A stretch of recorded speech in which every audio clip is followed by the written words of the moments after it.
I've seen partners that they knew that the birther, didn't want any epidural. And so they're just like, you can do it. You can do it. And that birther looks at them and they're like, you shut the F up right now and give me the epidural. And I look at the partner and I was like, she's ready. Okay. Like, let's leave her alone. We also have this rule of thumb, and I did not coin this. I don't know who to give it like full credit to, but it's called the 5-5-5 rule. Imagine your first time going to the grocery store alone and baby starts to cry. Like, you're kind of like, where do I go? Where's the seat? You're overwhelmed. Everything in your brain is flooding like, alert, alert, help this kid. This honest conversation is caffeinated by Integrity Coffee, Michigan roaster, making your mornings a little easier and a lot better. You can shop once or subscribe monthly so your coffee shows up before your personality disappears. Order at integritycoffee22.com and use the code HONEST20 for your 20% off. Real talk, raw feelings. Welcome to Attorney Grade's podcast series, If I'm Being Honest, with your host. I'm Nishani Javardhan. I'm the founder of Attorney Grade. And I'm Hugari Alve. I'm the founder and the creative mind behind Tessellations. Today, we have yet another special guest joining me and Gigi for a wonderful conversation that I have been very excited to have. Allow me to introduce our special guest, Natasha Kinner. She is a birth doula, a childbirth educator, and the owner of Live Light Birth and Family, a premium doula agency servicing families across Southeast Michigan. Her work focuses on evidence-based, compassionate support through pregnancy, birth, and postpartum, with a strong emphasis on preparation, emotional safety, and helping families feel deeply supported during major life transitions. She is passionate about changing the way people experience birth and postpartum care by blending education, advocacy, and real human connection. So what's really funny is that Gigi invited me to a networking event a while ago, months ago, right? We were invited to a networking event, a Friday networking event, and I happened to sit next to Natasha. And next thing I know, first of all, I had heard about doulas. I even had a family member who was a doula, but I never truly understood the true relationship a doula has with the clients that they serve. And I just thought they were somebody who was just there for the birthing experience and poof, they're gone. And having met Natasha and following her Instagram and learning so much about her work, I've realized that that relationship goes much deeper and it has actually a lot of depth to it. And at that moment when we met her, we were basically bonding over being entrepreneurs and trying to figure it out in this entrepreneurial journey, because there seems to be a ton of curveballs that we get thrown as entrepreneurs. So that was one of the reasons why we had initially connected. And next thing I know, she's introducing me to something and teaching me something new. And we thought, you have to be in our podcast, because our listeners, women, entrepreneurs, anybody who has ever encountered a child, and even if you're the person giving birth to the child, or you're somebody who's caring for the child, or the person who's giving birth to the child, perhaps maybe this is an important conversation, important knowledge for all of us to have. So we're really excited for Natasha to join us. We've been calling her Nat, so I may randomly mention Nat instead of Natasha. So just bear with us. That's one of the names that I'm used to calling her. So Natasha feels so different, it sounds very professional. But anyways, thank you, Natasha, for being a part of our podcast. We're so happy that you decided to take time and to teach our audience and teach me and Gigi what it means to connect to being a doula and what you guys do. Yeah, thanks for having me. I'm excited. It's my first podcast, so I'm a little bit nervous, honestly. Oh my gosh, I actually did not know that. That's incredible. Okay. Yeah, thank you. We hope this opens up the doorway for many more experiences with podcasts, because this is one of the easiest and most casual, honest conversations that Gigi and I have gotten into. And, we celebrated our 1-year anniversary, and we were just kind of reflecting on how much mental energy it took for us to be okay with just showing up and just speaking. Yeah. And it's gotten easier. So we're comfortable with whatever pace you want to go at, whatever you want to share. I'm just really glad that we're like the first persons to pop this bubble. Yeah. I'm pretty much an open book most of the time. So I feel like as long as the conversation's flowing, it'll be great. That's nice. I'm so happy that we get the privilege to be your first podcast. And just be rest assured, as I told you before, this is the conversation when we meet for dinners. Exactly like that. But this time, rather than catching up on our own thing, we're going to understand more about what it is to be a doula. And Mhm. like having said that, I just wanted to understand, like, in better strokes of people who know what a doula is, but have never gone and completely understood, like, what is the support, where can you fit everything in, and like, what is your role coming into the frame, and when does it start and till when? Like, I know the Mhm. question is really broad. We might ask you some things in between, but like, yeah, like to get started and like, how does everything work? Hmm. Yeah. So first of all, doula is a non-medical professional. Hmm. So we support families through, ideally you're hiring us. I say, because you want to build that relationship. So ideally you're starting that relationship and at least like looking for your doula in your second trimester. Because doulas do fill up. We have clients and we start with them maybe at 6 months.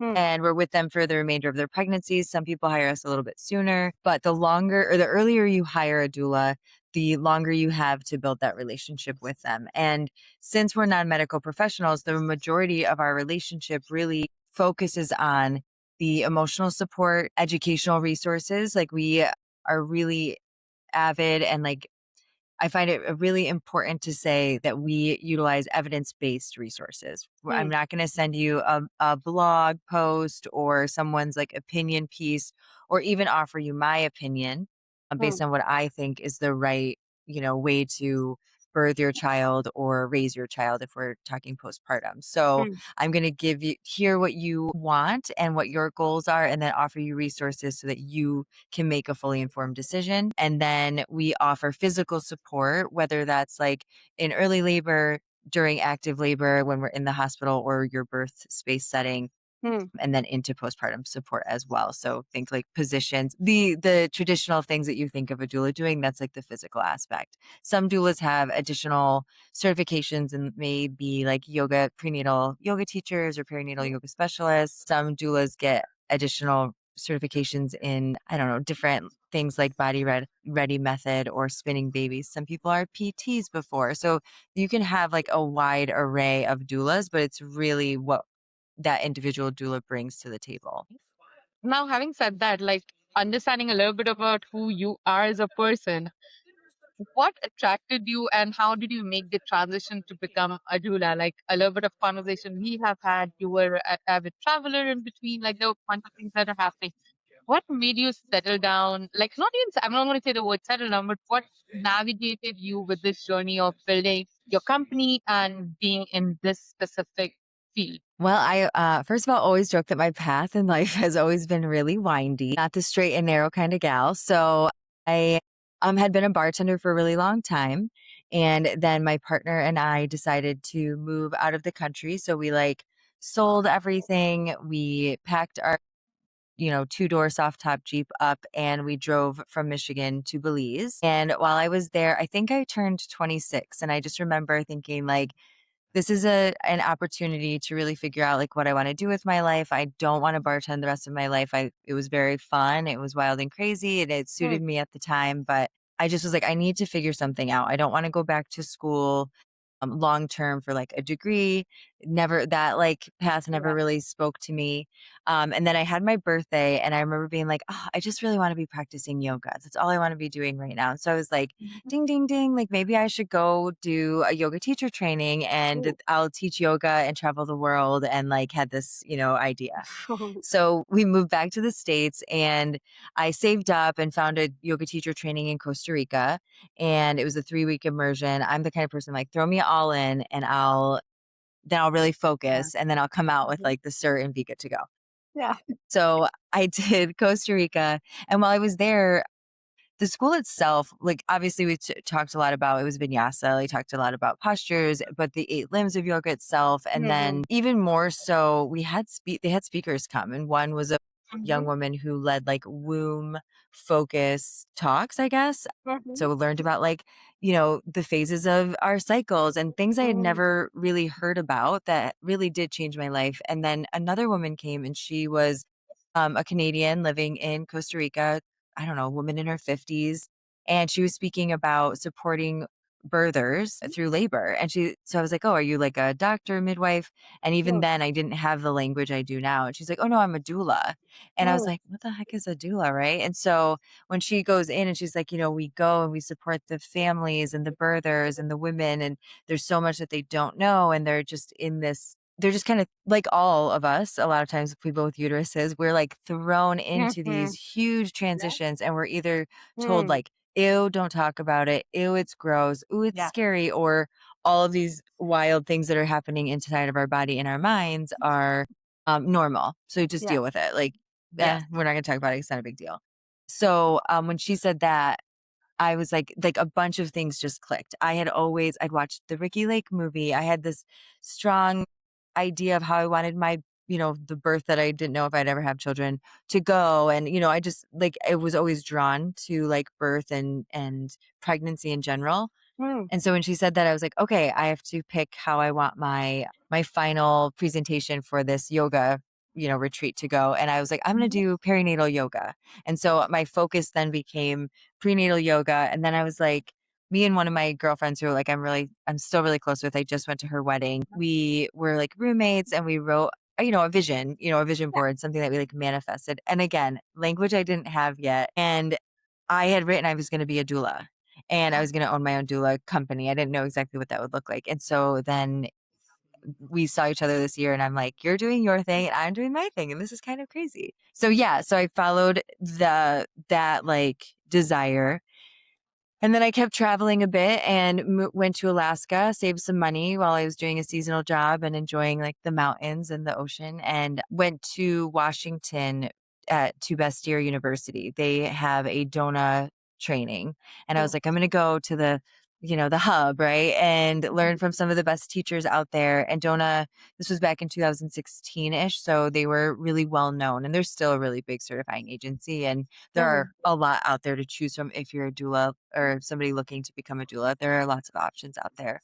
But I went with DONA, and while I was there, it's not a huge commitment initially to get certified to start the mm, process. So this was a 3-day training. I thought, it was focused on inclusivity and it's kind of like just the beginning. You're really like touching on the basics mhm, of what doula support is. And the world has changed quite a bit since 2017, 2016. So then you have 2 years to complete the entire certification through, reading and essays and having some experience with birds and this and that. So yeah, then I moved to Florida and practiced and also like bartended and doulaed at the same time and really got my feet wet in Melbourne, Florida, and had some hospital births, but ended up there were quite a few home births in that area. So my mm, path really went towards birth assisting, and I worked really closely with a midwife, a home birth midwife. And I love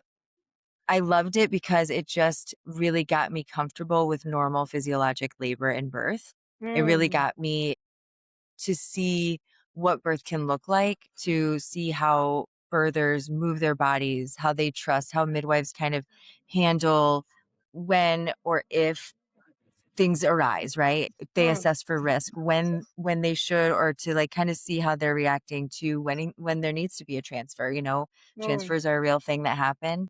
So it was just this really cool experience. And then from there, I had my own daughter, which changed a lot of how I doulaed and mm, how I support families. Not like mm, it didn't change a lot of my beliefs. And like, I do think there's a place for all options. I'm a very middle of the road doula. I joke that I don't care how you want to have your baby. I just want you to feel fully supported, fully informed so that you're right. making that decision and getting like the best experience for you.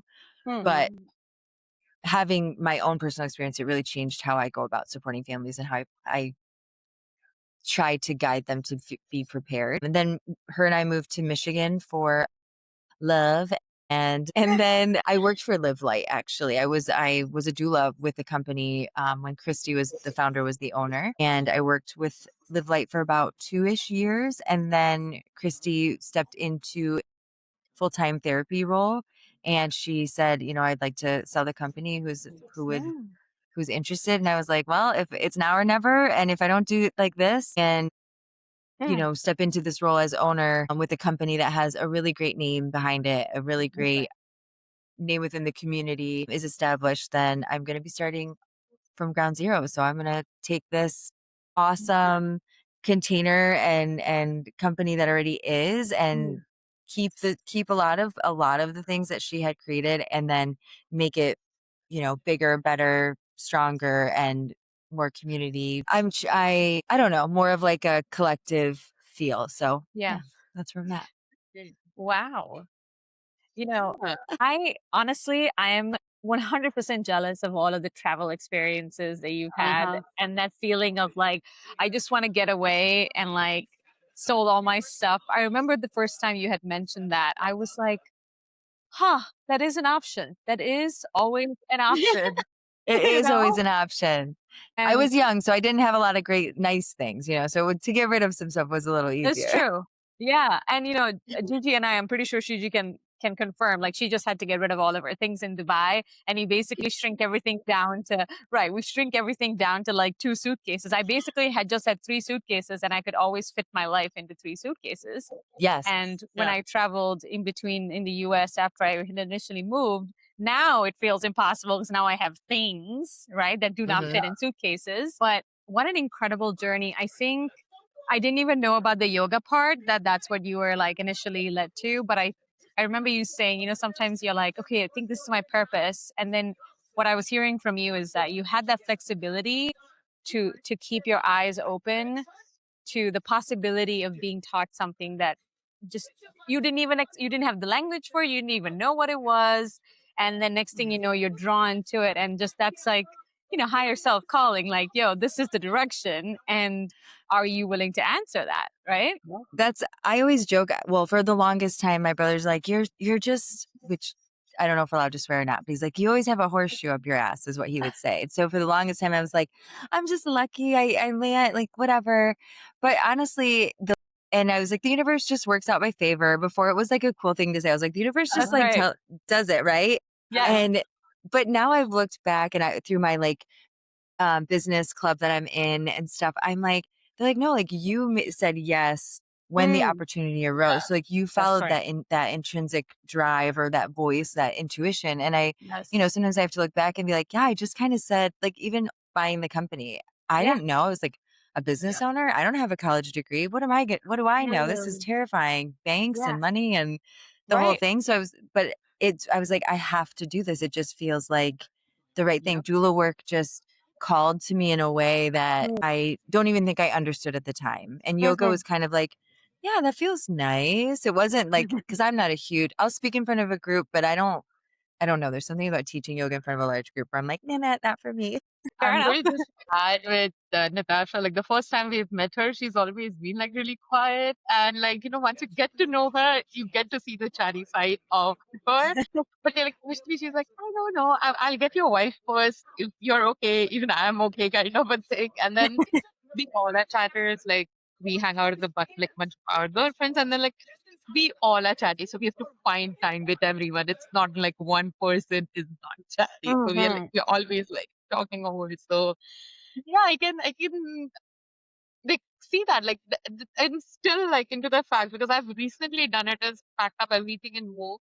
And honestly, I'm gonna say like it was not a pretty sight for me. Like I did it when I was 33 and I was not having it, right? Like, but as you mentioned, like sometimes like life points you in the right direction. I just knew that that was my path, and it's just that like you cannot see it in that particular moment, like what is laid in front of you. But then when you start walking it, it just clears out and it makes it better. I'm gonna say, but trusting your instinct, and yeah, before you said like trust the universe and everything like that, like some days I get up and I'm like, I was not meant to live this life. I was not supposed to be here. Like that's what Hmm. not I had planned for myself. But like there are better plans. Like as you said about your company, right? Like you didn't think like that was a possibility for you. Likewise, like and I'm like, oh, but we are here today because of the choices that we made, the way we presented ourselves and took the opportunity. At that time we felt was very small. But we are just like, yeah, it works for me today and that's what I'm going to roll with. And it just kept opening the right doors in front of us is what even I understood a little bit from your story, right? Like you have to be in your group health and let things be. Yeah, Yeah. definitely. So I want to get into motherhood, right? Because as a doula, I think something that we're naturally talking about in this conversation is what it means to pivot and what it means to adjust. And you actually even mentioned it as you were describing what it's like to be a doula and realizing that mothers birthers, as you mentioned, right?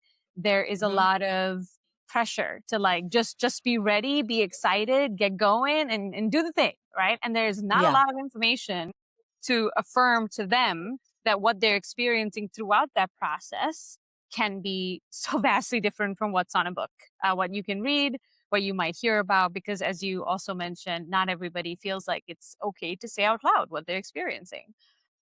So I think that was such an interesting point that I wanted to come back to because I, as a therapist, have experienced women who are mothers who are either in their pregnancy as a client with me or post pregnancy, postpartum, and how they were experiencing motherhood. And they would describe how they were congratulated by all kinds of people, right? You see a pregnant woman, you might naturally, and I used to do this before I actually understood that maybe I should wait to Mhm. see what is the mother experiencing. And can I just support that rather than like throwing at her what I feel about the situation, if it's excitement or shock or whatever.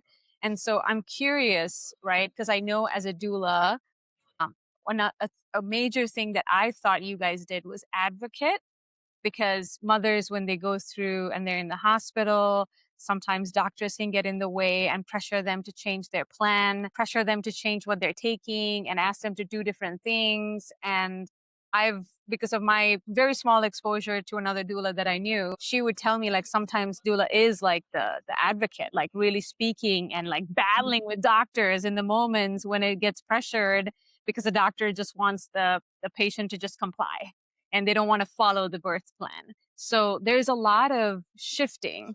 I guess what I'm trying to get at is there's a lot of shifting and there's a lot of momentum that picks up and there's a lot of changes that happen. And I'm sure as a mother, you also went through it and it sounds like that really expanded your perspective on what it means to go through it. And I have not yet given birth to a child. I'm not even sure if that'll happen. I'm just like you, Nat. I'm like, what if it happens?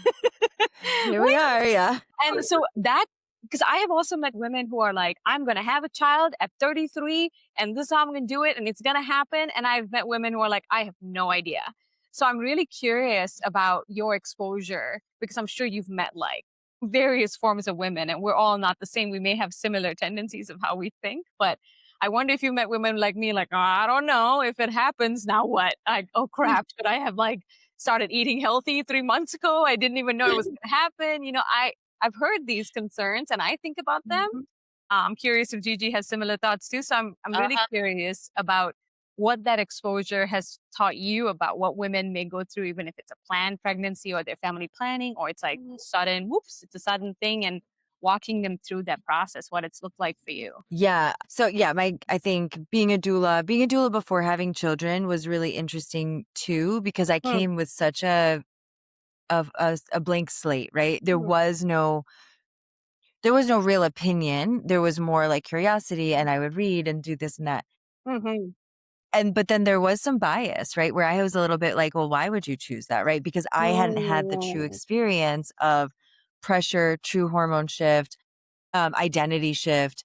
I hadn't had all of that or the pivots that come with parenting and Yeah. having your specific child, right? So it's like it is such an array. But I think through not having children, being a doula, being a doula with a child, being a parent myself, and then meeting other birthers, mothers. I like to use all the language inclusive. So Okay. mothers and birthers, parents, like Hmm. we're all we're all experiencing things differently, whether that's because of our past, whether that's because of family dynamics, whether it's family dynamics from when you were a child and expectations Hmm. to how you've set up your family and maybe you have a partner, maybe you don't have a partner, maybe you're quite religious, maybe you're not. And so there's expectations from society, culture, church, religion, all of it. So others, community. So there are a lot of times where we're told how to think and feel.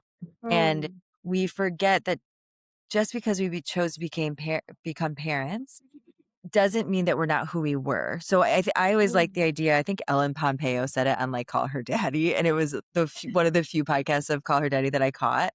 And Ellen Pompeo was like, we're not going to ever be that version of who we were, but that doesn't mean that we're necessarily less than, or that we have to like, I mean, there's a portion of grief that comes with, I think, this identity shift, but we get the privilege of expansion, right? So like, and we get to expand on like how strong we feel about our boundaries, how strong we feel about, this new version of ourselves, what we want to protect and what we want to cultivate. There's like just this huge, I don't know, expansion that comes with becoming a parent. And so, but along with that, you have to kind of fight for what you believe, and you have to figure out what you believe. So, with that being said, there can be a lot of shame involved. So, yeah, if you see somebody who's pregnant and maybe they're not like quite ready, maybe it wasn't planned. So you're like, "Yay, this is amazing." And they're like, "Oh shit, should I feel like this is amazing? Because I kind of don't feel like this is amazing. And now I feel guilty that I don't feel this is amazing." Or maybe they really wanted this baby and they went through every single physical thing that they could, IVF, IUI, and Yeah. they've struggled and struggled. And then they still sometimes don't feel great, right? And they're Yeah. like either physically because of morning sickness or whatever. And then also maybe just emotionally, they're kind of like, "Ugh, what did I do? This is a really big life changing decision I made. And I maybe didn't think all the way through, and anxieties get in." So, yeah, I think it's hard for people. And then, social media is telling you what to expect and how you should feel. And if you don't love every single moment of motherhood, my goodness, what a bad woman you must be. And I'm like, do any of us love everything we do? There's aspects of being a doula that I'm like, do I want to be on call all the time? Absolutely not. I'm an entrepreneur. Do I want to be the weight of everything beyond me all the time? No, but do I love the freedom I have? Yes. Like we can have two opposing thoughts at once. And I think like when I'm your doula, or you come to Live Light, or you come to one of my childbirth ed classes, I try to normalize that as much as possible. I'm like, let's normalize that. Maybe in one instance you feel this way, and that same day, or maybe at the same exact time, there's another layer in your mind that's like, I don't like this, right? Or this could be different. I could be on a beach, right? Or on a yacht somewhere. So yeah. And then you said something I just wanted to touch on about the advocacy portion of what doulas do, and how we go into a space where there are physicians or midwives or people that may maybe not necessarily fully support what our client wants. So as doulas, and I think that this vibe has shifted slightly, and doulas also come in a very, there's doulas that are way over here and there's doulas that are way over here, just like Yeah. everything in life. So, like I said kind of in the beginning, I'm a middle of the road. I'm like, however you want to have this baby, let's do it. If you want an unmedicated home birth, you're low risk, baby's low risk, amazing. Let's make sure you have the right provider. Here's your information. Make sure you feel safe. Yeah. If you want a planned cesarean, okay, let's figure out how you have the best planned cesarean for you so that you still feel fully informed, and that you're part of the decision-making process. So, and with Live Light specifically, as when I bring doulas into my agency, I want us all to come with a collaborative lens. Now, Sure. that does not mean that our first priority will and is always going to be to our client. We don't work for the hospital, we don't work for the doctor, so we don't have really anyone to answer to other than our client. But when it comes to like going in guns a-blazing, I feel that usually tends to lead to more like animosity and stress and strife. So we come in collaboratively. Hey, I'm Natasha. Ideally, our clients are telling their providers that I have a doula. She'll be here. They'll be here. So we're like, I'm Natasha. I'm part of the birth team. And you come, and it can be a little intimidating, especially as a new doula and as a doula, because we've got the doctors go to school for a long time, right? We're kind of like, okay, they might know, they do know more They do about know. certain things than we do, Right. but we know what our client wants, and we know how to open the dialogue for discussion. That's like one of the biggest things. So yeah, and then I think advocacy really, it's not so much my voice.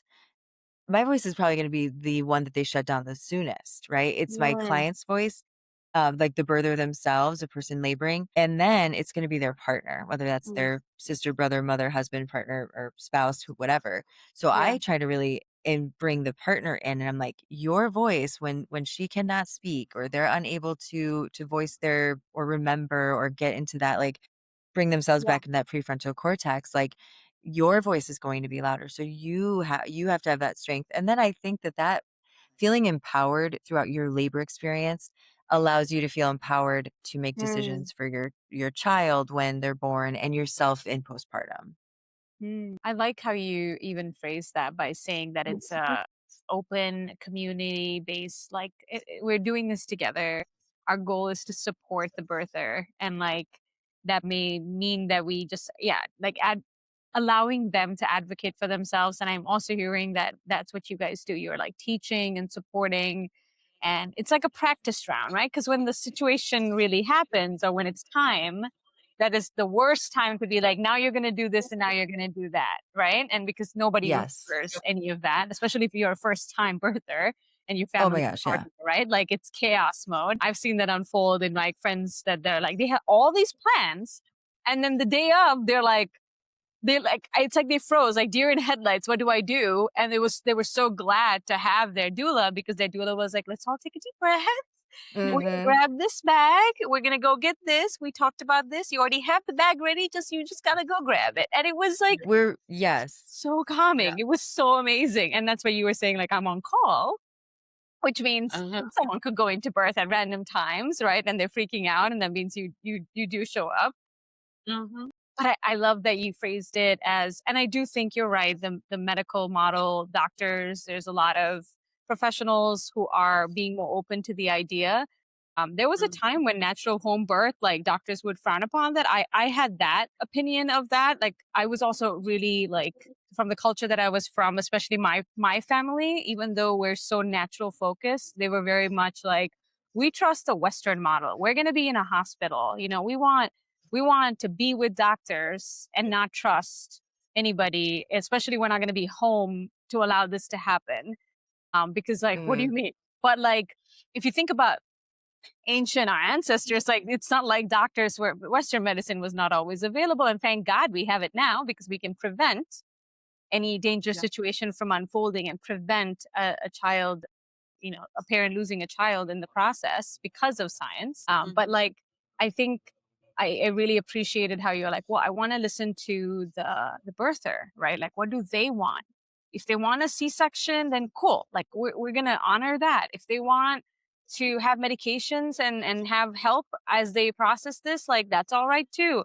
And I think there's a lot of shame with that. I even have met women who are like, who will shame other women who are mothers who decided to have a C-section versus a natural birth. So Mhm. I'm hearing that a lot of these things, like you must be talking about these all the time. Like these are topics that you engage in almost every day, I would imagine, just trying to normalize to everybody, right?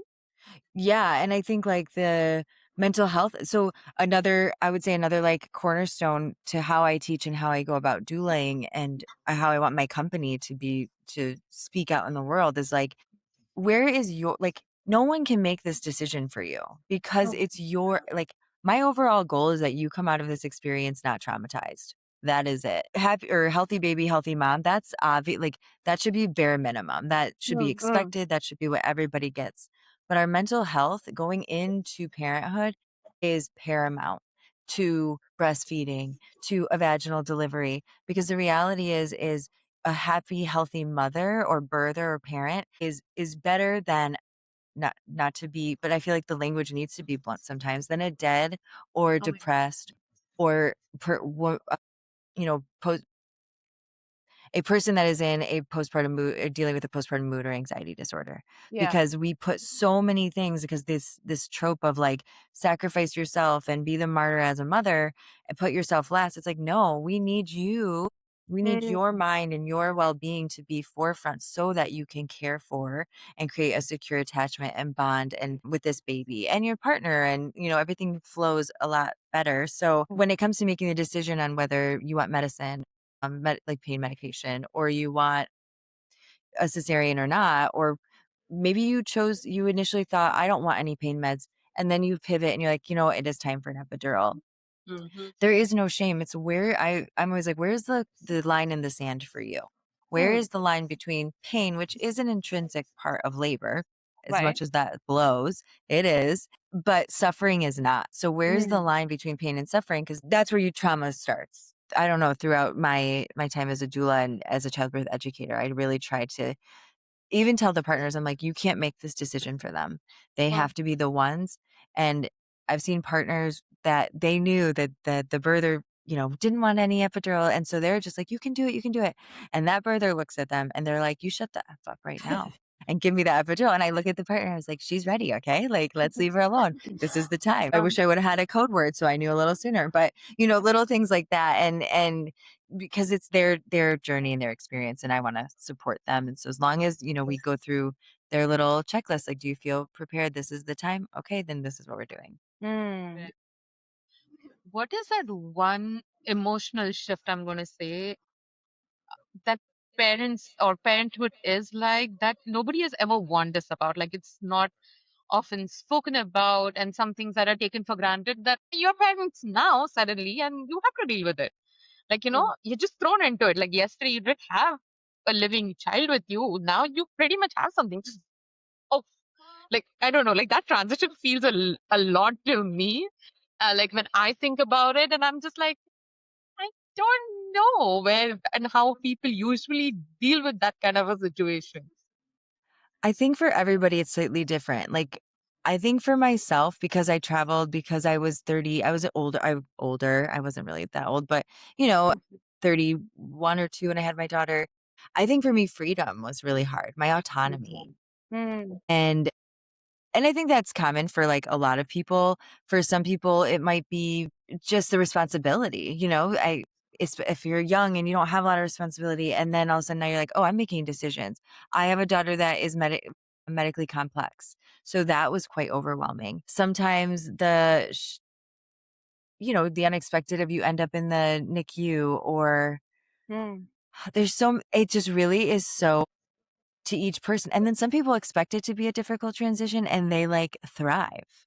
So, or your friendships change, there's like, or Mm. your relationship with your parents change. Cause I kind of touch on this sometimes in childbirth. And I'm like, you're setting boundaries. And now your parents, especially if this is a first grandkid in the whole Mhm. family, they've never parented parents. So Yeah. now you're holding boundaries, you're protecting, or maybe you're trying to heal Mhm. generational scars and traumas, and you're like, I'm gonna hold up this wall, and Yeah. they're like, how dare you? And like, so there's so many things that can pop up as a new parent.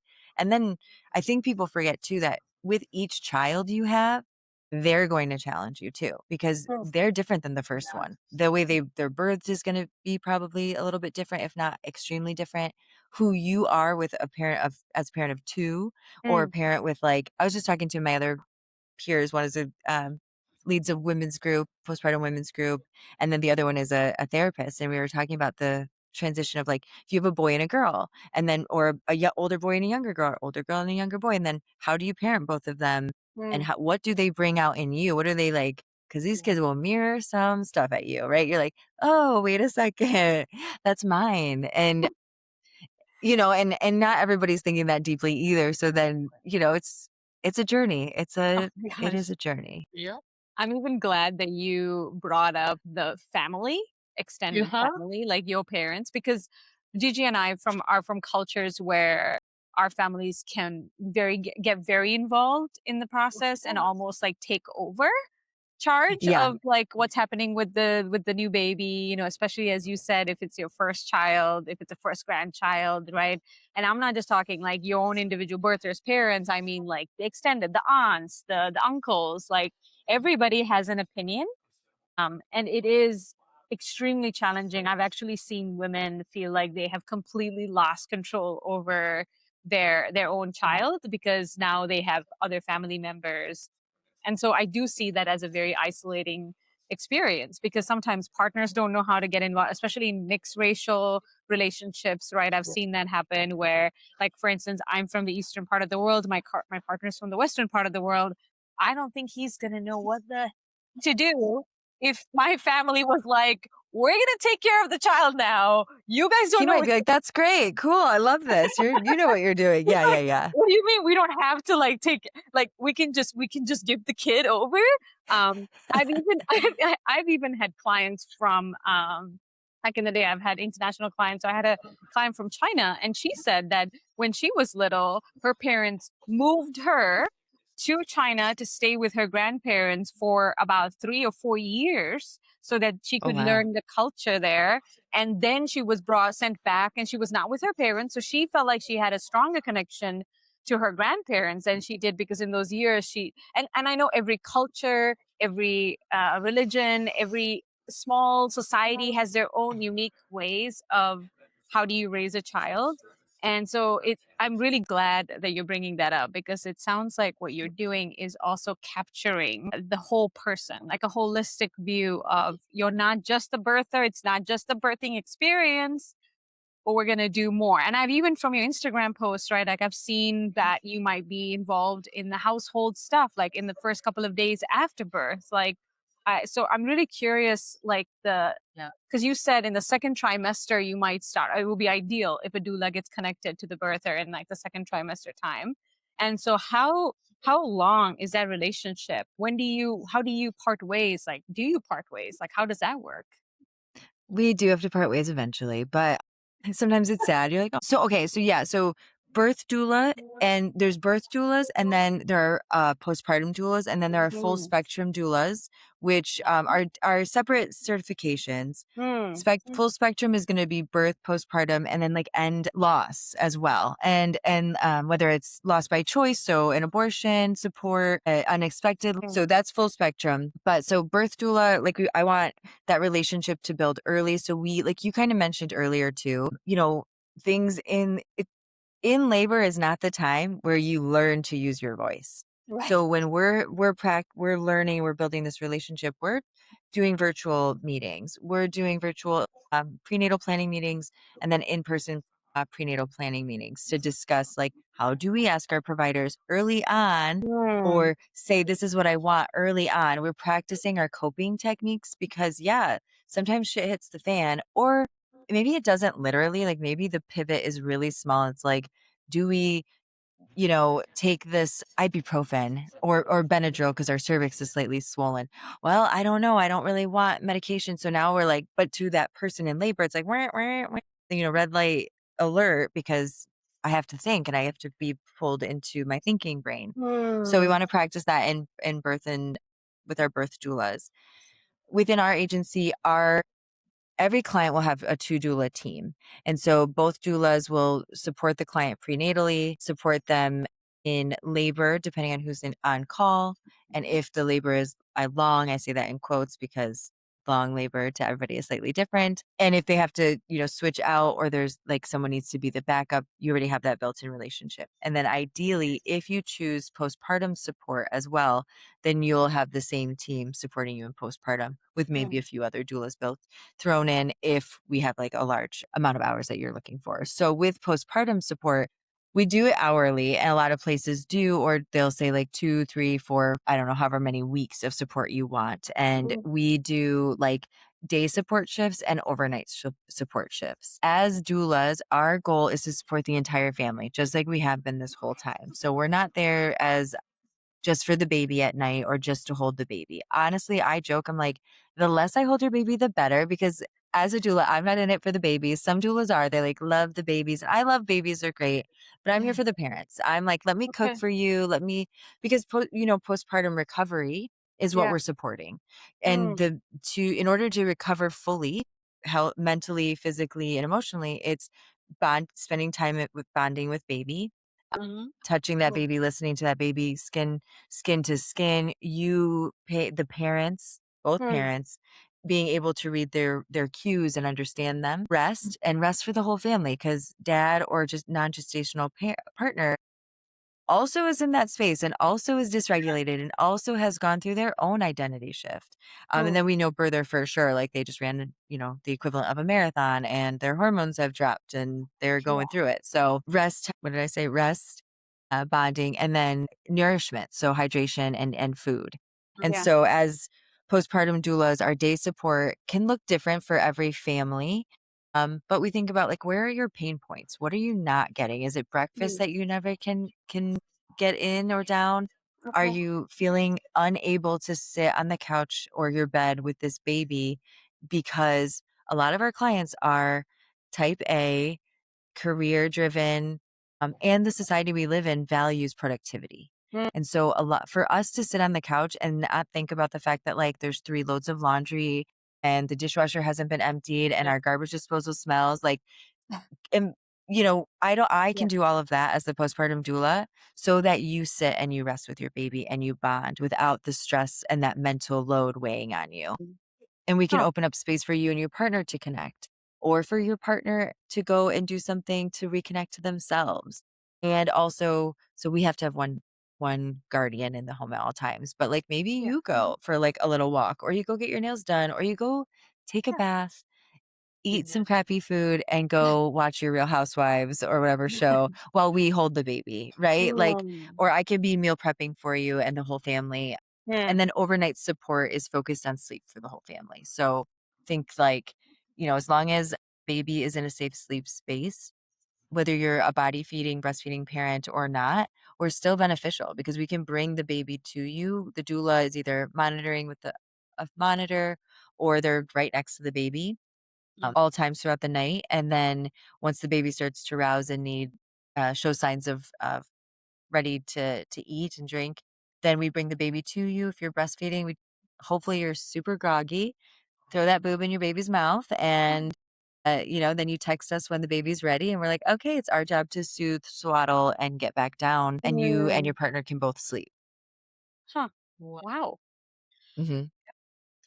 I have seen that kind of care on the other side of the world. I'm going to say with families do that, but it comes with a lot of baggage. I'm choosing my words really carefully because that is that one thing that really scares me. Like tomorrow, if I have to be a parent, again, like even I had a plan, right? Like by 30, 35, I need to have 2 kids or whatever. Like it was there, but then today I'm in a very different space of my mind, and I'm like, no.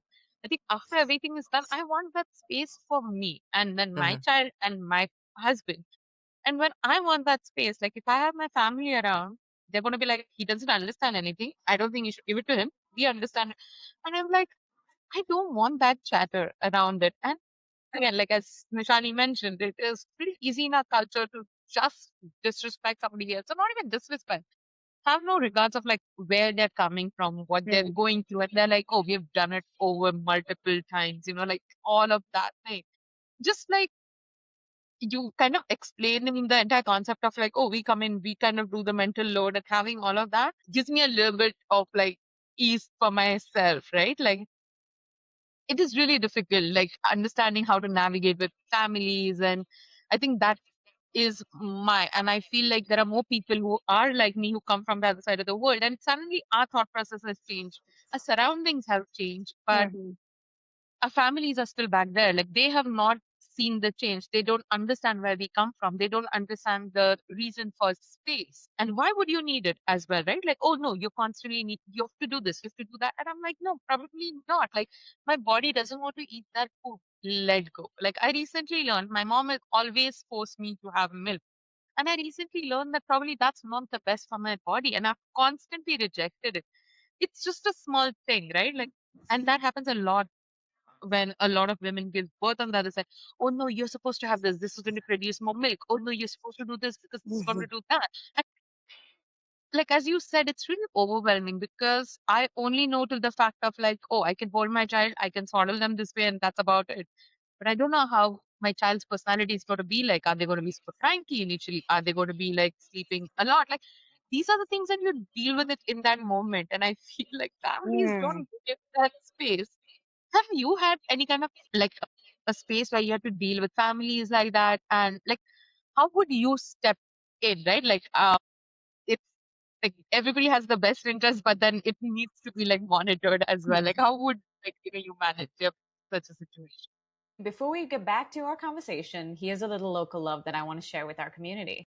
Today's episode is brewed with heart by Integrity Coffee, where they offer fresh roast, real flavor, and Michigan made goodness in every cup. Grab your bag at integritycoffee22.com and use our special code HONEST20 for 20% off. So I feel like all of this is so that's really common. I mean, whether you my family, my maternal side is Puerto Rican. Mm, So yes, there are strong feelings, there are traditions, there are things, and there's aspects of that cultural tradition that also are really great and that I think a lot of Western cultures don't have, or like I don't mhm. know, American society does not have. So as Yeah. doulas, we kind of fill in that gap with the caveat being specifically my doulas and the way I doula, I'm not bringing you a specific philosophy. If Mhm. you want, you never want your baby to cry at all, I'm going to Mm, be like, okay, we're going to do everything we can. And also, here's some evidence because are we talking anxiety? So I'm assessing in all sorts of ways. I would say postpartum doulas specifically, we're like frontline.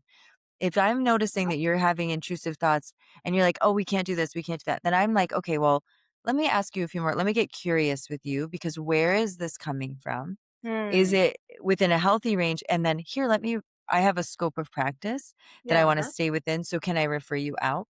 But then to your point too, yeah, we've dealt with families that have had overbearing or, overstepping family members. And Mhm. so when I was saying, like, this is prep, like, you plan ahead for this. I talk Okay. to my clients I'm like "Hey, do you have a mother-in-law that's gonna come in," or mother, whomever, or aunt or cousin or Mhm. whatever, that's gonna come in guns a-blazing telling you exactly what you should and shouldn't be doing. If Mhm. so, let us discuss how we tell our visitors when, and this is the beginning of boundary setting. This is the That's right. beginning of you establishing the dynamic of your family. Mm. Mixed families too, like you're creating your own version, right? Like, That's cause right. we're not following anyone's path. That's right. Then we also have this rule of thumb, and I did not coin this. I don't know who to give it like full credit to, but it's called the 555 rule. And so it's 5 days in the bed. And so this is where like 5 days postpartum, you are in that bed. You are sleeping when the baby's sleeping. You're not even getting up to like change their diaper. You're not really even sitting up. Like we want you just like water's being brought to you, soup and broth. I don't know about milk necessarily, but like warming foods, a congee, like that, like rice, things that are easy to digest. We're kind of going to try, if you have a postpartum doula that you're like, here, I trust you. What should I be eating? We're going to go for those traditional kinds of things Mhm. too. I think Asian cultures, there's a belief like, don't open the windows, socks on your feet, like warmth. So we're going to like play to that as well. Not as structured maybe or as traditionally, but yeah, so in the bed for 5 days. You are there, baby's smelling you, you're smelling them, no one's showering, milk is around, and, it's just very primal. Then you're on the bed. At this point, you're up, you might, bathe, small bath or even like just a sponge bath, and then you're sitting up, drinking some tea, maybe reading some light movement. And then the following 5 days, last 5 days are gonna be around the bed. So that's where I'm like, yeah, you can get up and make yourself like a cup of tea or go grab the pre-made morning oats or what are they called? Overnight oats out of the Overnight. fridge. Yeah, but you're not sitting there emptying and reloading the dishwasher. If you're folding clothes, they better be while you're sitting on the bed and you're watching, a show or listening to a podcast or something. So you can also use, I tell clients, I'm like, use those 15 days as a buffer and tell people I'm Mhm. honoring my body. I really want this transition. So no one is coming. Or only my mom is coming because I know she's going to respect what I want and I'll feel really comfortable because there's also hormones. Like I've had I was just telling people about this yesterday, a client who was essentially raised by her mother and her grandmother. And then they came to visit a few days postpartum. And she looked at me, she's like, I was so angry while they were holding my baby. Like, I wanted to grab my baby back. And I was like, well, it's it probably has nothing to do with the way they were holding or the Mhm. fact that they were even in your space. It's everything within you is designed to protect and keep this human alive. So who's Mm, the one to do that? You. mm, When we have newly postpartum moms and the baby starts crying, there is no way I'm the first one reaching for that baby. I'm like, here you are. Here is your baby because they're going to respond to the mom more. The mm. mom's going to, or the birther's going to want to like care for them. When you have your own kid, I don't know if it's everybody, but for me, for sure, when Opal would cry, and my mom was there and I was like, please take her because we had 14 days in the NICU. It was a whole thing. But I was like, every cell in my body was like, I'm awake and I need to like do something. But then I could calm because my mom was there. But like our bodies are attuned to this infant. And are evolutionarily, like, we wanna keep this kid alive, right? For the good of the human race. Yeah, absolutely. And, that's so incredible. It's such a powerful I love the 555. I don't think I've actually seen plenty of women, mothers, birthers who have not had the 555, and I'm like, "Wow, if only that was a Mm. rule of thumb for everybody," right? And it was not until I moved to the US that I realized, like, paid time off was, like, 2 weeks. I'm like, "What do you mean? What do you mean you Yeah. birth a child and go back to work? Like, do you even know how to leave your child in 2 weeks?" Like, No, right? Like, it's no. insane. But something that I really admire from this conversation is that in the part of the world that I've come from, what I was kind of indirectly or directly taught is the role of the mother is to serve the baby, right? Like everybody is there for the baby. And I love that you mentioned like, well, except for your mom, because I expect my mom to care about me more so than my Mhm. baby, right? Because I am her baby. I will always be her baby. Yes. And sometimes she might forget that detail, but like, she grandchild, whatever. Who knows? Who knows? But I, Yeah. ex- I expect that primal instinct, as you've described so beautifully, to always be there in the mothers, right? The mothers they will never forget. So in that culture, it's more like, okay, we're all using your body, as a tool to serve and fuel the baby, right? Mhm. What you're describing and what you just basically educated us is that, like, no, like we're doing all of this for you. What can we do for you to step into your feminine, for you to just receive, for you to really like charge that up so that you can pour onto this baby? And that does do wonders for the baby and the mother, right? It does wonders for actually the whole system. I would imagine the The partner, whole every, family. right? Yeah. Everybody benefits from when that birther, when that feminine energy is like, because feminine energy is about receiving, right? And as you Mhm. said, if there's a lot of high achieving women that you might work with as clients or birthers, right? They may struggle to step Yep. into receiving because they're so good at being the giver, right? They're always Doing. serving, Yes. doing, and being there for everything else and planning and carrying the mental load. So I found that to be such a unique perspective shift. And I'm not saying everybody in our culture is like that. I just know that that was my observations. And that's one of the things that I always thought. And maybe that's why I never jumped to being a mother, because it was like, well, my only job is to produce this and then I'm just supposed to serve the baby. But Mhm. that may be because I still haven't had that primal activation because I haven't birthed any child, a human child yet. You know what I And mean? and surrounding yourself with people that think differently, because I think Mm, this is a newer shift. It is a conversation, I mean, yeah. it's a large conversation. I think maternal mental health and postpartum mental health are so important, and I think there's cases in the news, not right now, with extreme cases, but 1 in 2, or I think it's 1 to 2 out of 10 birthers will deal with, like, postpartum psychosis. 1 in Oh, yeah. 5, Yeah. birthers will deal with any postpartum mood and anxiety disorder.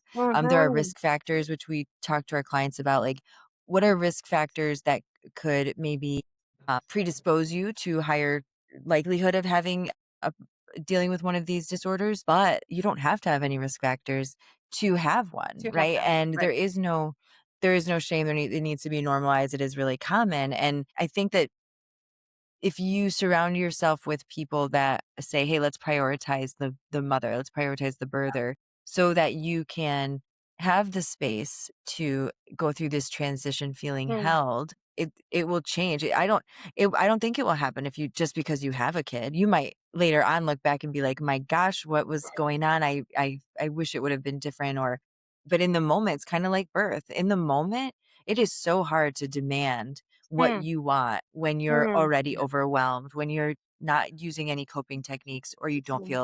when you don't feel supported in birth, labor, and then into parenthood, Yeah. that also leads to trauma, right? And so this is all it's let's practice from birth, but then and set ourselves up for success in postpartum and really just like open that conversation. There are large, institutions now that are speaking up for and seeing the value of not just what doulas do, but also like like reaching out to it was ACOG that recently put out something to like the OBs and providers and hospitals too, that like the benefits of teaming with doulas and bringing them on really, shorter labors, better outcomes. There's just Mm, so many benefits, and we fill in the gaps, I think, in our society and culture right now because we've lost like that familial That's right. a lot of, familial support. So it's not really it stinks that it feels like it's a luxury when it shouldn't be. It really should Mm. be cared Hmm. for or offered by or covered by insurance and this should be a normal regular thing. I think that's a what a excellent point. Motherhood is all about pivoting, right? Motherhood is about adjusting. Motherhood is learning to find your center even while everything feels like it's on fire. And there's so much weight that mothers carry, and mothers make it look so graceful most of the time. I know it's not always graceful every single minute of every day, Oh no, it's not. but I've seen it. Like because it's like having a 24/7, having somebody that's just attached to you, right? That's just focused on you and observing you, learning from you. And it is challenging, as you've said, like, and there's so many details within it. And something that you actually mentioned that I wanted to get into was how a doula might support or help a birther and a family navigate. Because I used to work in a psychiatric unit in Florida when I lived there.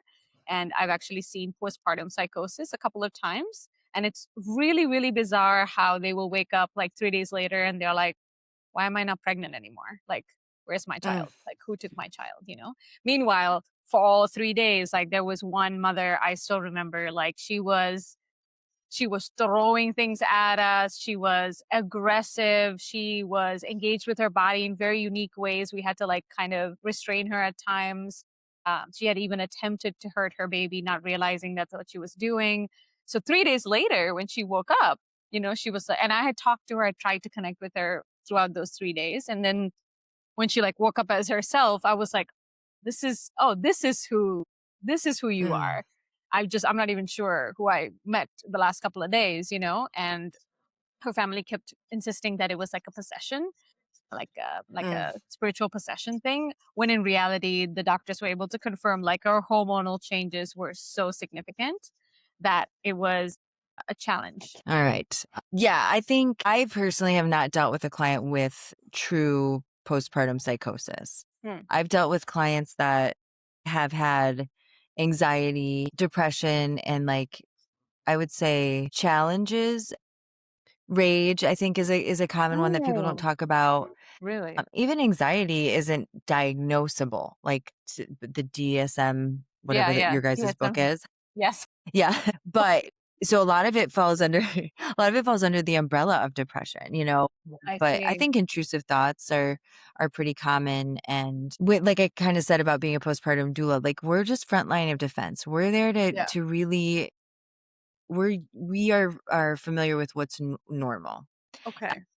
And we get curious. And so if there are things that we're noticing or our ears like Spidey Spence ear sense or ears perk up slightly, I'm gonna Yeah, ask more questions. And then within like as an agency owner, I've connected my doulas and done workshops with like therapists to say, that's right. how do we broach this subject with our client in a conscientious, safe Right. way? Because I mean, Yeah. imagine having that trying to have that conversation with a woman in that state. Like Yeah. that's not happening. And hopefully we're getting to them and supporting them and Mm, getting them resources or way before they've reached that breaking point. Because that's I right. mean, I'm sure Yeah. I don't know. I'm not a therapist, whether I don't think it happens overnight like that. So No, that's where I'm. but if a woman is alone and you're in isolation and you're just having these thoughts of like, Mm, intrusive thoughts, no one to bounce it off of. You're feeling yeah. scared and then it's just kind of like this really bad cycle and kind of Mm, never ending cycle. And again, not that everyone ends up in psychosis, but I do see how it can happen, yeah. and that's where like support comes in, where you're not isolated, where you can kind of have the space to start thinking like, huh, I Yeah. don't want to hold my baby a lot. Or your Right. part, like even offering space for the partners to say, like, in a very kind and conscientious and like gracious way, saying, like, I'm feeling like I'm seeing this. Are you noticing this? And if not, Mm, okay, like maybe we have your sister come and talk to you, or your yeah. mom, or a friend. Yeah. And I always tell every client, I'm like, if you don't have a relationship with a therapist right now while you're pregnant, find one that you kind of like, do a Yeah. consult with them over these next few months, and then schedule an appointment for 6 months postpartum or Yeah. 6 weeks postpartum. And whether you share in like the joys, or you maybe become aware of something that's going on, or you're really struggling, like you have that appointment on the books and it's there. Yeah. It's so important. And I think what you're really saying is that it can happen. And in the case that I was explaining, this was not an uncommon psychotic reaction for her. It was an chemical imbalance, hormonal imbalance that, and it was her third. The doctors had kind of advised her not to continue to have children because it is such a dangerous situation. But these are all unique factors, and that's why I was like, it's not the common thing. I know people freak out about it, but I do hear more of like maybe depression, like maybe a mother not wanting to hold the baby, and Mhm. family members and partners like pressuring them to like, you're supposed to, right? Like you're supposed to bond with this baby, but the mother is like, I feel nothing, and that's where I think someone like a doula, even I think I love the word curiosity. You're bringing curiosity to the space, you're wanting to just understand, right? Like what's going on internally for you so that I can help you navigate this so that it doesn't feel like you just on an island by yourself and now you have Mhm. to like figure it out, right? And that's where the team comes in, like therapists, absolutely. Like I have a couple therapists who's in my practice. They love supporting mothers through that postpartum, because sometimes mothers just need permission to be able to say like, I don't like my child.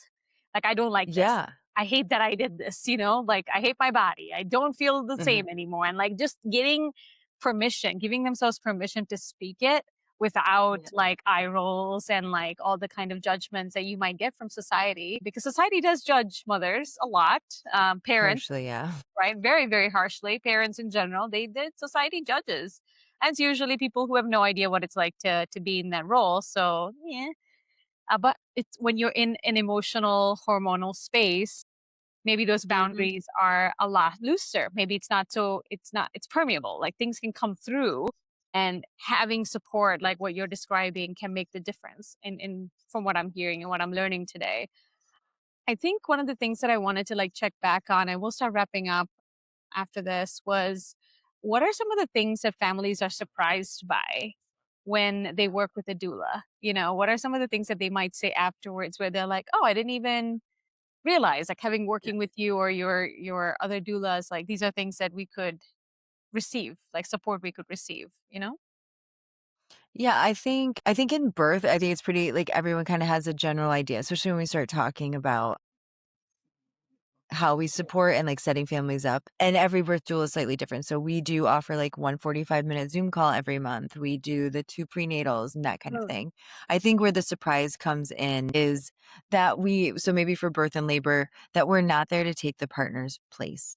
We are Mm. there just as much for the birther. Really, like I always say, I'm like the birther, we want them to be able to be just so in the zone that they don't have to worry about anything, that they Mm. know that they're held, right? So, like the lighting, the music, who's walking in that room, unless it's like they need their opinion or they're okay for like an intervention or something, that birther should just be able to labor. Mm. So as the doula, I'm there offering guidance, reassurance, and normalizing what's going on for the partner so that and reminding them like what the birth map or plan was so that they're in their masculine and they're like, I come from the restaurant industry. So I'm like, you're the bouncer. Yeah. You're knowing who's in the space, how Yeah. it's looking, how it's feeling, what they might need. You become attuned. And so, and the doulas are really, really great at becoming attuned to a client. And then when it goes to postpartum, I think what surprises people the most is the hours, like that you can ask for help, that sometimes it can be like that the doula just is with the baby and you can watch your show and you don't have to be productive while your doula is there. I tell clients that all the time. Like you could literally say, "Hey, here's your to-do list. I'm going to go lay in the room," Yeah. and that's it. And as long as we're checking in and I'm getting a good vibe off of like, your mental health and stuff, you really don't have to engage with me. Or another one is, Mm. say your partner goes back to work and we can also support you when your family's around, Mm. can kind of be a good little example of what the family should be doing, right? Or maybe the grandparents are really good at holding that baby. So cool, they're going to hold the baby, I'm going to be meal prepping and you're going to be in the bedroom. Yeah. Or you get 2 hours to go get your nails done because that is a reasonable thing to want to do. Yeah. Or blow dry your hair, put makeup on, or to just sleep. And then Also, your partner goes back to work, you're home for the first time, but you've got a chiropractor appointment, or you're like, Mm. okay, I got to go to the grocery store and I've never done this before. We can help you and be like training wheels. And I'm like, I won't do it for you. We don't drive. I like with our company, I'm like, we won't drive your car, and I want you to buckle the baby in the car seat for, liability and yada yada. Yeah. But Mhm. also, but we'll be there with you, because imagine your first time going to the grocery store alone and baby starts to cry. Like, you're kind of like, where do I go? Where's the seat? You're overwhelmed. Everything in your brain is flooding like, alert, alert, help this kid. And so you've got a cart full of things, you've got bags, your kids screaming, or you're on this in the, on a highway or something. Same Mm. feeling. The doula is again there to like, hey, this is normal. Babies are crying. They're telling you they're hungry. It's okay. Or don't forget the diaper, because there's always one thing you forget the first time you leave Mhm. the house with a baby. So we can go with you for things like that. I'll go pick up groceries for people. I'm like, you order it, or you just want me to go grocery shopping for you. I don't mind going to the grocery store. So Mm. little things that like we're not just baby care. We'll help you to give the baby the bath the first few times so you get really comfortable. We help with systems within the home. So say Yeah. you have a plan of where you want the bottles, but the reality is the sink is over here, and it makes no sense for those bottles to be over there. So you know what? We're going to get a cute basket. We're going to put it right here, and it's going to work a little bit better and a little bit smoother. Or your pantry's a hot mess and you're like, I don't know what's going on. Like, we will help you organize your pantry. And then one last thing I think that people don't realize is like, my doulas don't do a ton of like sibling care. There are doulas that will, but say you're transitioning from 1 to 2. Hey, Mm. my 18-month-old or my 3-year-old, which this is a real story, really gets worked up when I'm feeding the baby. All right, well, Mm. why don't we create a special basket just for them that comes out when you're feeding the baby, right? Or Mm. like little things that can just help. Again, we're supporting the whole family, not Yeah. just the baby and not just the birther, because it's a system. It's a unit. You're no one. It's not one isolated thing Mhm. that happens when you grow your family. Yeah. Wow. Someone who is looking to kind of step into that direction. Like a lot of, I'm going to say my questions today are answered. Like there, I was dealing with a lot of anxiety about it. Like it's not like I don't like kids. I actually love kids, but then, having your own family things and like, a lot of that navigation, it gives me a little bit of like a sense and a hope that, if things have to happen, there is a lot of that can go Mhm. my way because again, type A personality, things need to be a particular way. I mean, we all have our own personalities that we deal with. Yeah, like a lot in me today has calmed down now. Natasha, like I have no idea. Like we've never sat down and had all like this particular discussion, Yeah. but I'm just going to say thank you so much for what you've done for a lot of families so Mm. far because genuinely this kind of care we usually don't hear and nobody it's a very like a thankless job that we usually had like nobody would go back and say oh you really did a good job with this family right like so I really want to thank you and your team for like taking Mm. care of the mothers when they need it the most and Mhm. thank you so much for that first line of defense as you have mentioned someone who is wanting to step into the role like definitely like I would want all of this care and this system around me because knowing that the things that are going to come in my mind and they're being taken care of would put me in ease. And usually, like a lot of family members don't want to do it your way is because they know better always. They're not thinking like she's going through something. Let's do it her way for now. Let her calm down. Let's figure out a way together. That has been a majority of like a problem that I've seen with a lot of my friends and everybody that Mhm. have and babies. But yeah, like I came to this conversation with that like very open mind. Oh, we're going to discuss X, Y, Z. I didn't know that it's going to be a session for me. Yes.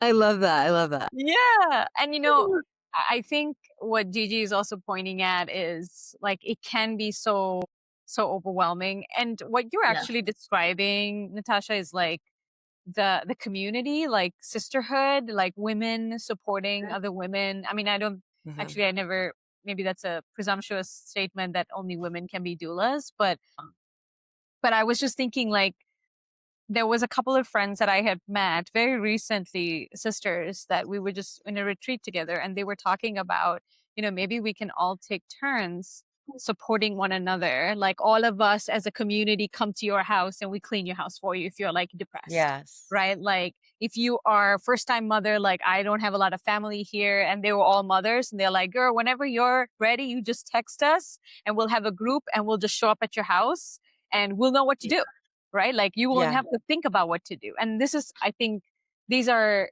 professions that have existed for a long time. Obviously, it looks different now. We Mm. have to monetize it because you have to live too, right? It's not like we just kind of exist and money falls from the sky. I wish that was the case. If only. If only. Like, oh, that was lovely. So like we're all contributing, right? We're all Yep. contributing to each other, and doulas are contributing to the greater cause of like what it means to bring the next generation forward. And that does mean supporting the birther, the family, and creating, like, I really love that you say we don't, there's pain and then there's suffering because suffering Uh-huh. causes trauma and trauma creates loops and loops create generational problems, which we talk about very often. And I do this for a living in my clients' work. There's a lot of the first 10 years of our lives is so pivotal for the rest of our existence. So I love that you brought a lot of those conversations in and you really reassured two people who've not, we're not mothers yet. We've only just heard and seen our friends and family go through it. And I really do feel very supported in knowing that there are professionals, because sometimes as a therapist, especially a brown therapist, I'm like, yeah, I can't talk to a monk. Like they're not gonna understand. Like that's what family would tell us. Like go talk to your religious leader. But I'm like, Mm-hmm. no, no, no. They do not know what in the F I'm going through. I need to talk to a professional, right? So Yeah. Western world introduced me to therapy in that way. Instead of it being like collectivistic, like family. I do see value there, but I also see value in being able to leave the family unit, the culture, and finding external support because that could just be more advantageous to you. You never know, right? It's just an option.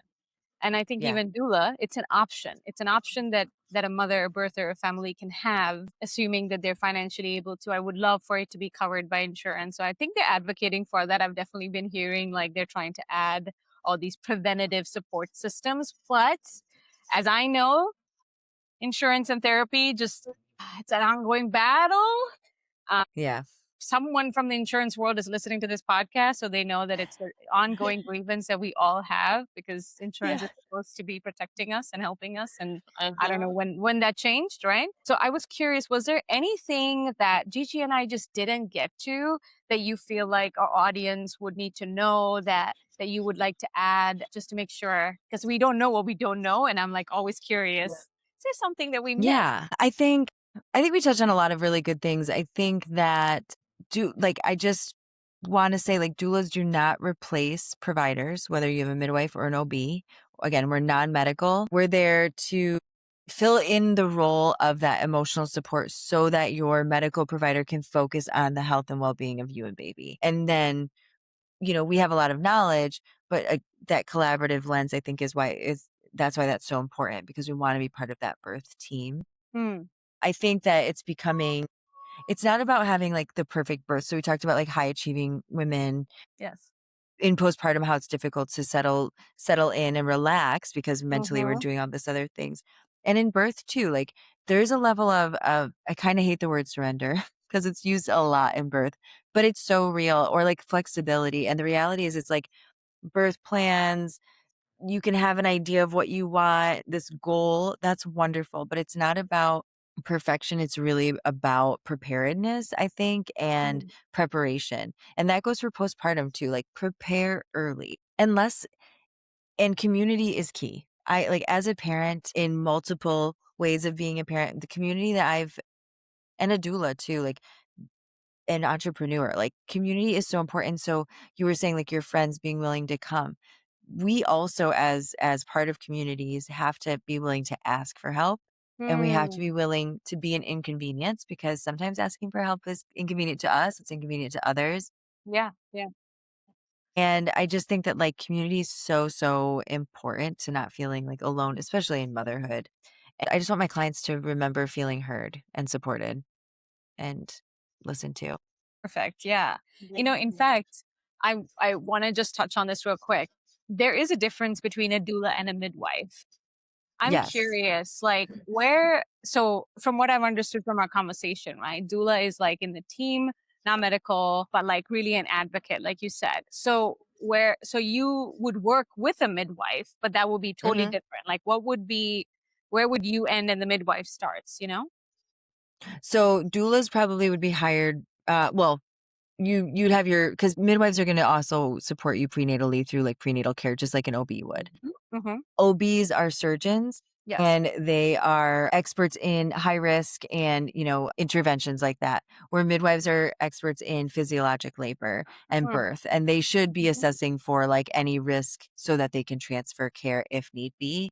A lot of midwives will work alongside OBs. There's a lot of practices that support both, or that have both in their practice. So then doulas are supporting prenatally, and then so you would call a, I don't know. So for example, like if you're in labor at 2 in the morning and your contractions are starting up, you're probably gonna like let your midwife know and let your doula know. And then Okay. your doula is probably going to arrive much sooner than your midwife. A midwife is gonna come when things are like really kick in, you're in active labor.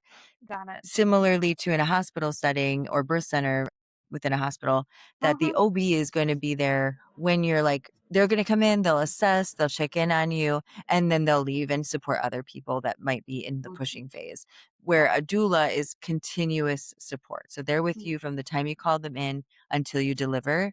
Mm. Midwives and OBs are kind of like, they're checking in, they're assessing, they're managing multiple patients and people, where the biggest difference is like the doula is only supporting this one family at this one moment, and so you Mm. are their focus. Ooh, I love that. Thank you for Yeah. clarifying. That's perfect. Yeah. That's really awesome Mhm, to know. No, okay. I think honestly, I've expanded so much more on my knowledge of what it means to have a doula support, and I really love that we touched on a lot of topics that I'm hoping would help our listeners if they're a woman, a birther, a parent, a partner, right, a significant other, just for them to know what it's like to be present, to listen to the birther, to hold space for the birther, because that's my biggest takeaway from this episode with you is realizing like you are not just a tool that's going to produce a child and everything you're doing is for the child. It's actually the other way around.